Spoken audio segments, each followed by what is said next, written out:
할렐루야. 좋으신 나는 감사 영광을 올려드립니다. 부족하고 연약한 저희들 한 날 복된 날을 허락하시고 하나님 전에 나와 예배드리게 하심을 감사와 영광을 올려드립니다.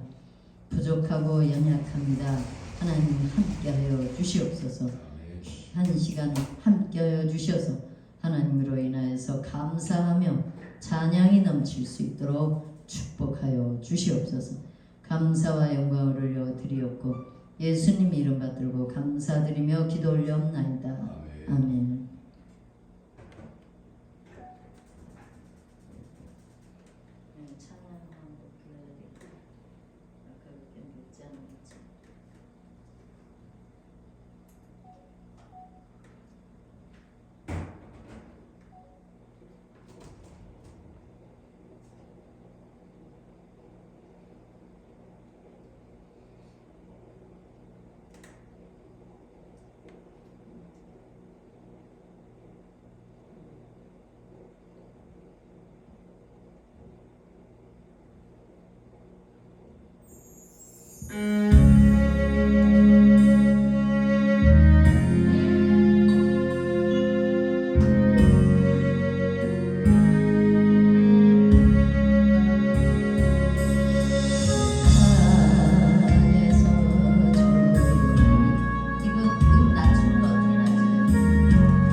그렇습니다. 우리가 하나님 힘들고 어려움을 겪고 난 후라야 그 하나님의 사랑을 깨닫는 바입니다. 미련하고 둔해서 그렇죠. 일단은 하나님의 사랑이라는 것은 우리에게 거저 주셨어. 우리가 그 하나님 사랑을 받고자 막 쫓아다니면서 달라고 하지 않았는데도 우리 하나님은 그냥 나에게 거저 주신 선물이다 이 말이죠. 선물. 그 주신 그 사랑을 우리는 평소에는 못 깨닫습니다. 그냥 늘 살아가고 있는 이 삶 자체니까 하나님 사랑을 못 깨달아요. 근데 힘들고 어려움을 겪고 나니까 그 하나님의 사랑이 엄청나게 크게 다가오더라. 할렐루야. 예, 우리 주변에 참 아픈 사람이 많더라고요. 이번 달에도 집회 가는 그곳에 그 목사님이 췌장암인데 6개월밖에 못 산디야. 이 소리를 이제 주변 사람들이 하더라고요. 그런데 본인한테 물어볼 수가 없잖아. 너무 죄송하고 미안하고. 그래서 다른 데에 이제 집회가 인천 쪽에 잡혔었는데 이 집회가 캔슬이 났어. 아니 몇 개월 전부터 집회를 다 자기들이 원하는 쪽으로 다 날짜를 해갖고 잡아놨는데 캔슬이 났네. 그래서 처음에는 도대체 저 사람들 뭐야 아니 뭐 저렇게 변덕스러운 사람이 다 있냐 막 이제 이렇게 했어. 그랬는데 가만히 봤더니 하나님 계획하심이 계신 게 뭐였냐면 내가 기말고사가 겹친 거야. 만약에 거기 집회 갔으면 나 기말고사 못 봐야 돼.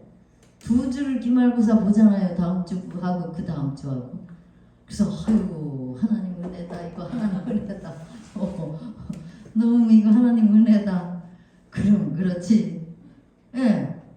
이 눈앞에 보여지는 게 드러나니까 그럼 그렇지가 나오는 거야. 이게 하나님 은혜구나. 그렇게 하고 그 뒤를 또 봤더니 이제 집회를 다른 데로 옮기려고 봤더니 그분들이 생각이 나는 거야. 그래서 전화를 드렸더니 오케이 하시는 거지. 그래서 이 모든 것이 하나님 은혜 가운데 이게 이루어지는구나. 이거를 또 한번 깨닫습니다. 그래서 너무 감사하고요. 우리는 하나님 은혜가 없으면 살 수가 없는 사람들입니다. 할렐루야. 안 그래요? 나만 그래? 네. 어떻든 우리는 하나님 은혜가 없으면 살 수가 없는 사람들입니다. 그래서 날마다 그 하나님이 나와 동행해 주셔야 되고 하나님 은혜가 나와 함께 성령님이 나와 함께 하셔야 은혜 체험도 날마다 하죠. 이렇게 하고 사는데 우리는 주어진 이 환경이 늘 눈만 뜨면 해 뜨고 주어진 환경이 아침이 오고 이러니까 일상이니까 하나님을 깨닫지 못하는 거예요. 하나님이 나와 함께 하신다는 걸 깨닫지 못한다는 거죠. 그래서 요번에 또 한번 우리 하나님이 어느 매 순간순간 우리가 이 걸음걸이 걸어가는 것도 하나님이 주관하신다고 그러지 않습니까? 그런데 요번에 또 한 번 깨닫는 거예요. 나는 그냥 다음 주 이제 돌아오는 주가 그 한 주간만 시험인 줄 알았어. 그래서 요 주간만 피하면 되는 줄 알았어. 그랬더니 아니야. 2주간에 걸쳐서 시험이 주어지더라고. 주요. 그래서 내가 감사합니다. 어떻든 우리가 매 순간순간 하나님이 함께하지 않으면 우리는 살 수가 없는 그러한 사람들인 줄로 믿습니다. 오늘 본문에는 삭개오가 나옵니다. 삭개오가 누굽니까? 여리고 성읍의 세리장이라고 그랬습니다. 여리고 성읍. 언제 이 사람이 살았는가 하고 살펴봤더니 예수 그리스도, 예수님 공생의 기간, 그 공생의 기간에 살았더라. 키가 작아. 이 사람의 단점이 뭐냐면 키가 작아서 예수님 따라다니는 그 무리들이 너무 많지 않습니까? 그러니까 이 많은 사람들을 삐집고 들어가서 어디 가서 예수님을 볼 수가 없는 거예요. 이 사람의 단점이 키가 작습니다. 그래서 뽕나무에 올라갔다 그러는데 뽕나무는 거기에 주 나무들이 뽕나무밖에 없대요. 그래서 뽕나무에 올라갔다. 나도 굉장히 왜 하필 많은 나무 중에 뽕나무에 올라갔을까 이게 굉장히 그랬는데 거기는 뽕나무가 주를 이루고 있다고 그래요. 그래서 여길 봐도 뽕나무, 저길 봐도 뽕나무, 뽕나무가 많대. 우리나라 뽕나무로 생각하면 안 된대요. 이 뽕나무는 잔가지가 무지무지하게 많이 뻗어 있고 야참한 나무. 그러니까 야참하게 크면서 잔가지가 많은 나무. 그러니까 이 키 작은 사람이 올라가기에는 참 안성맞추는 거지. 어떻든 간에 거기에는 뽕나무가 많이 있어서 뽕나무에 올라갔다. 이렇다는 이야기입니다. 그런데 이 삭개오, 여리고 성읍의 세리장인 이 삭개오를 예수님께서 만나 주셨다는 게 아주 중요한 대목입니다.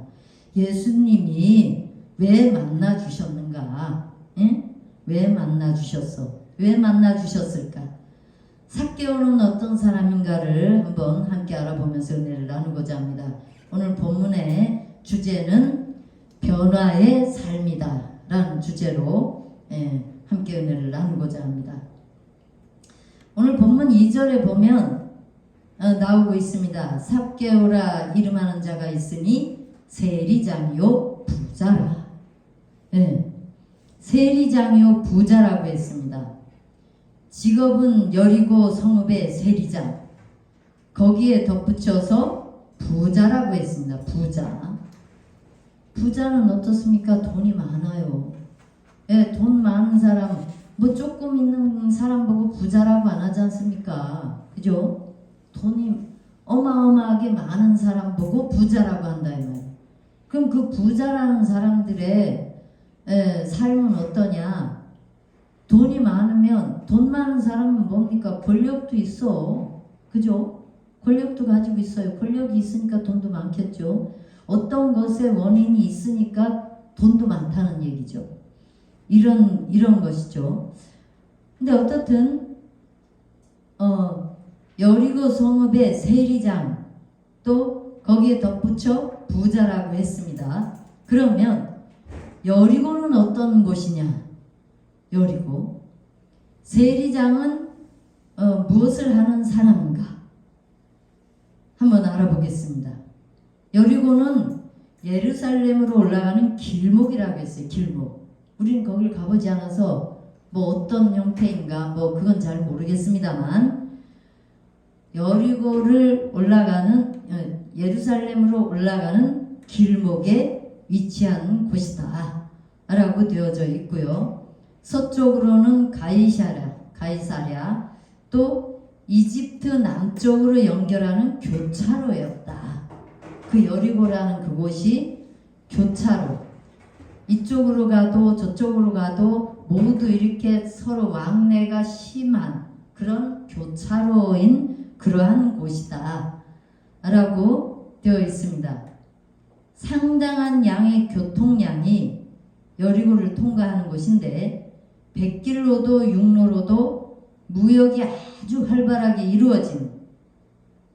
이루어지고 있는 그런 곳이라고 되어져 있습니다.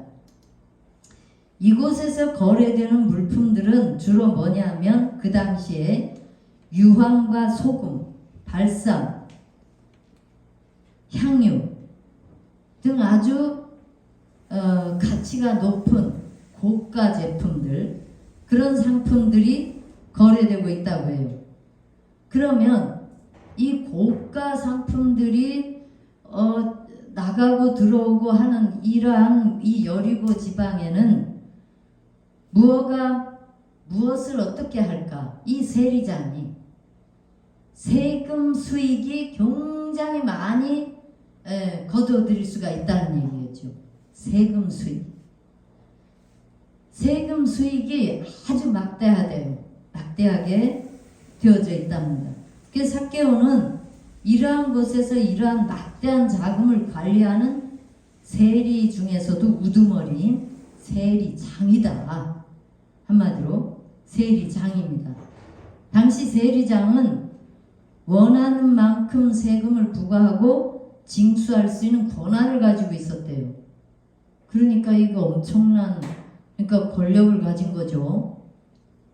세금을 부과하고 걷어들이는 그 막대한 세금들의 그것을 이 사람만이 가질 수 있는 권한이다 이 말이에요. 고난이라는 게 그렇지 않습니까? 그죠? 가지고 있는 사람이다. 그럼 세리장은 로마 제국의 조세 제도, 그 나라에서 어떻게 해서 나한테 얼마를 바치십시오 하는 그 제도가 있다 이 말이죠. 그 제도 아래서 유대인들에게 조세를 이제 기준보다 과도하게 세금을 부과하여 가지고 일정 부분은 로마에 주고 나머지는 자신이 착취했다, 착복했다. 한마디로 부당하게 착복하죠. 그래서 이 세리를, 이 삭개오를 유대인들은 아주 안 좋아합니다. 자신들에게 그 세금을 엄청나게 걷어들이니까 좋아할 리가 없겠죠. 당연히. 유대인들은 안 좋아합니다. 유대인들은 어떤 생활을 했었냐면 구약의 신정정치라고 하면 하나님이 주관하시는, 구약이라면 그렇지 않습니까? 하나님이 모세를 통해 가지고 역사를 하셔서 광야길을 돌고 이렇게 하나님이 주관하시는 그러한 속에서 살아온 이 유대인들이다 이 말이죠. 어떤 나라의 임금이 이 나라를 주관을 해가지고 세금을 바쳐야 되고 이런 나라에서 사는 것이 아니라 하나님이 주관하시는 그런 나라에서 살았다 이 말이죠. 그러한 유대인들입니다. 그런데 삭개오는 그 나라의 이 로마 제국이라는 이 나라가 이 유대인들을 착취하는 이런 나라에서 한마디로 앞잡이 노릇을 하고 있는 거예요. 앞잡이 노릇. 그러니까 이 동족을 배신한 자로 로마의 앞잡이다. 이렇게 유대인들이 이 삭개오를 취급을 했습니다. 그래서 죄인이라고 얘기했죠. 그래서 죄인이라고 그래요. 저 죄인이다. 우리하고 죄인은 섞이지 못한다. 이렇게 유대인들이 말을 했습니다.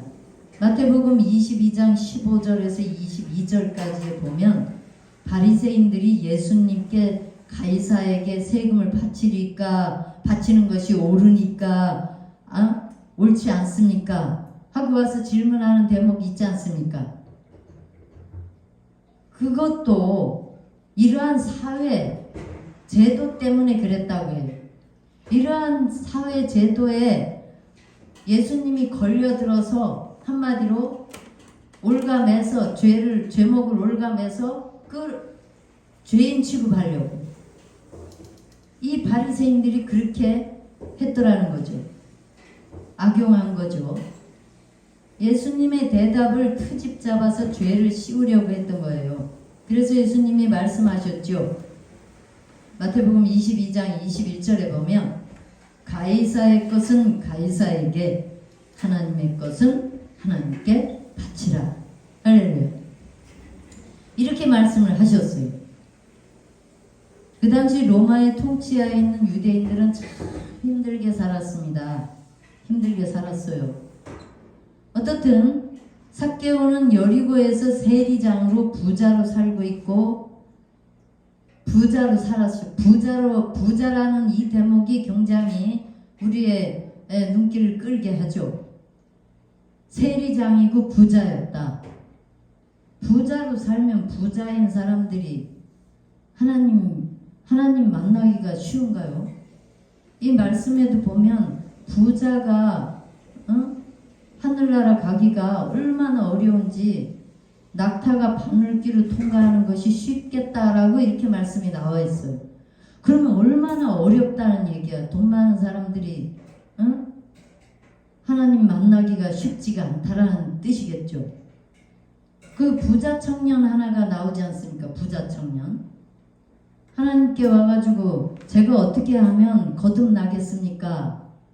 하고 예수님께 나와가지고 청년이 말을 하니까 예수님이 네 부모를 공경하라. 뭐 십계명에 있는 이야기를 쭉 하지 않습니까? 그렇게 했더니 이 청년이 그래요.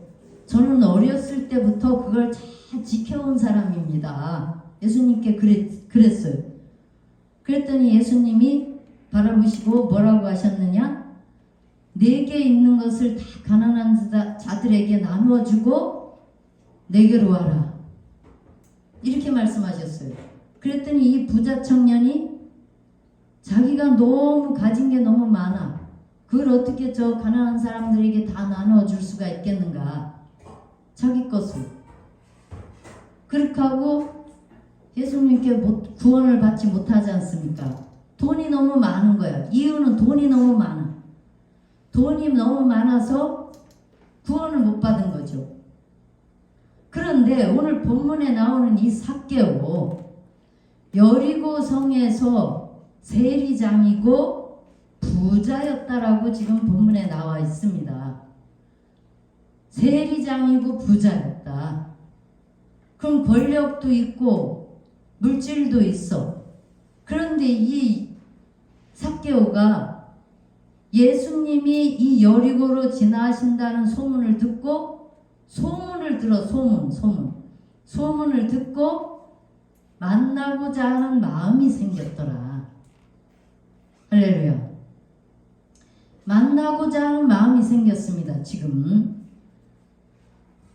예수님을 만나야 내가 무엇인가를 얻을 것만 같아. 그러면 이건 저는 인간적인 생각을 해봅니다. 이 삭개오가 돈이 많아. 돈 가지고 그 여리고라는 그곳에 무역이 막 활발하게 이루어지는 그런 곳에 사는데 얼마나 좋은 도시에서 지금 살고 있습니까? 시골도 아니고 그런 도시에서 돈 많은 부자로 살고 있는데 뭐는 안 누려받겠는가? 가지고 싶은 거 다 가지고 먹고 싶은 거 다 먹고 가고 싶은 데 다 가고 뭐 사는 곳도 엄청나게 좋은 곳에 살 것 같아. 그럼 누리고 싶은 거 다 누리고 사는 그런 사람일 것 같은데 왜 예수님이 이 여리고를 지나신다는 소문을 듣고 만나고 싶어하는 마음이 생겼을까? 이게 참 의문이 생기더라고요. 그죠? 예. 그런 사람이 부자인데 뭐 때문에 예수님은 가난한 자들이잖아. 가난한 사람이잖아.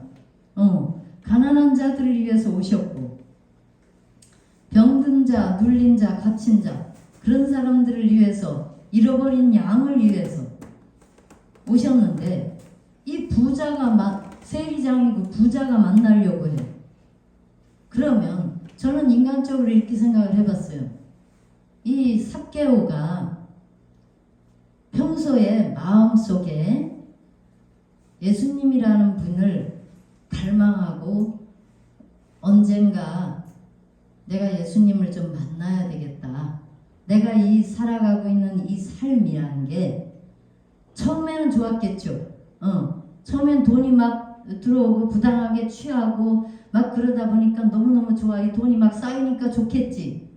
좋았는데 어느 때쯤 되니까 회의가 느껴질 때가 있었을 것 같아.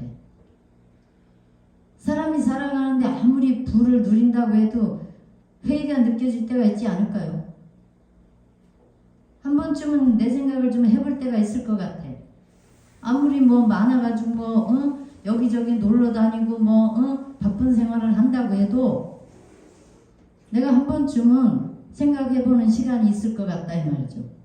그래서 이 삶이라는 걸 한번 생각을 해보니까 저 가난하고 힘들고 저런 사람들 갖다가 내가 돈을 뺏어서 이렇게 내가 사는데 부를 누리고 사는데 이게 정말 제대로 된 삶일까? 하나님이 나를 책망하시지는 않을까? 이런 생각을 한번 해봤을 것 같다 이 말이죠. 저는 이거 인간적인 생각이에요. 여기 말씀에는 안 나와 있습니다. 인간적인 생각을 한번 해봤어요. 그런 생각을 하지 않았을까? 그래서 예수님이 오신다고 소문을 듣고 나도 한번 만나야 되겠다. 결정을 내리지 않습니까? 그래서 둘러봤더니 만날 수가 없어서 뽕나무로 올라가서 예수님이 거기를 지나시면서 삭개오를 바라보고 내가 오늘 내 집에 유하여야 되겠다. 할렐루야. 만나 주셨지 않습니까? 만나 주셨는데 만나 주시면서 삭개오를 바라보고 내가 내 집에 유하여야 되겠다 하고 말씀을 하시니까 삭개오는 예수님을 바라보고 뭐라고 하느냐? 내가 누구의 것을 토색한 것이 있으면 사배나 갚겠나이다. 이건 무슨 뜻입니까? 그간에 내가 살아온 이 삶이라는 게 갈등을 느끼고 살았다라고 생각이 들어요. 응? 갈등을 느끼고 살다가 보니까 예수님이 나를 지금 만나 주셨어. 만나 주시고 나니까 그게 더 확실해졌어. 그래서 돌이키고 회개하는 것이지 않습니까? 돌이키고 회개합니다. 아, 내가 그간에 살았던 것이 살아온 삶이라는 게 잘못 살았구나. 그렇다면 내가 이 모든 것을 하나님 말씀대로 살아야 되겠구나 하고 회개하고 돌이키는 장면이다 이 말이죠. 그러면 회개라는 것은 어떻습니까? 행동으로도 보여져야 되는 것이죠. 말만 회개하는 것이 아니라 행동으로 보여지는 것이 무엇입니까? 삭개오가 오늘 사배나 누구 것을 도색하는 것을 있다면 내가 사배나 갚겠나이다 한 것처럼 내 삶에 뭔가가 내가 이렇게 변한 삶을 산다라는 것을 보여줘야 된다 이 말이죠. 하나님 말씀대로 산다라고 본다면, 내가 회개했다라고 본다면, 내가 이렇게 하나님을 만나고 보니까 그것이 살아온 삶이라는 게 전부 잘못된 걸 내가 깨닫습니다. 그러니까 내가 이제 앞으로는 절대로 그렇게 살지 않겠습니다 했다라면 내 삶에서 뭔가가 다른 사람들이 볼 때 하나님 말씀대로 산다라는 게 보여져야 된다 이 말이죠. 보여지는 삶, 그것도 있어야 된다 이 말이죠. 우리 예수님께서 말씀하시죠. 나는 의인을 부르러 온 것이 아니고 죄인을 부르러 왔노라. 할렐루야. 우리의 삶도 마찬가지입니다. 하나님께서 인정하시고 만나주시는 삶, 그런 삶을 자신을 돌아보고 잘못된 부분을 삭개오처럼 돌이키는 삶이 되어야 될 줄로 믿습니다. 말만 하는 것이 아니라 행동으로 보여지는 삶이 되어야 된다 이 말이죠. 진정으로 잘못하고 회개했으면 돌이키고 하나님 따라가는 삶이 주변 사람들로 보여지는 그러한 삶이 되어야 될 줄로 믿습니다. 할렐루야. 오늘 본문에 나오는 이 삭개오, 예수님을 만나고 회개하고 돌이키지 않습니까? 부자였고 세리장이었던 이 삭개오, 자신이 가지고 있는 권력, 부 다 누려봤지만 하나님이 나와 함께하지 않는 삶이라는 것은 다 소용없더라. 이렇게 깨달은 줄로 믿습니다. 우리의 삶도 마찬가지입니다. 하나님이 나와 함께하시는 삶. 초가장칸도 하나님 모신 곳이면 천국이라고 했습니다.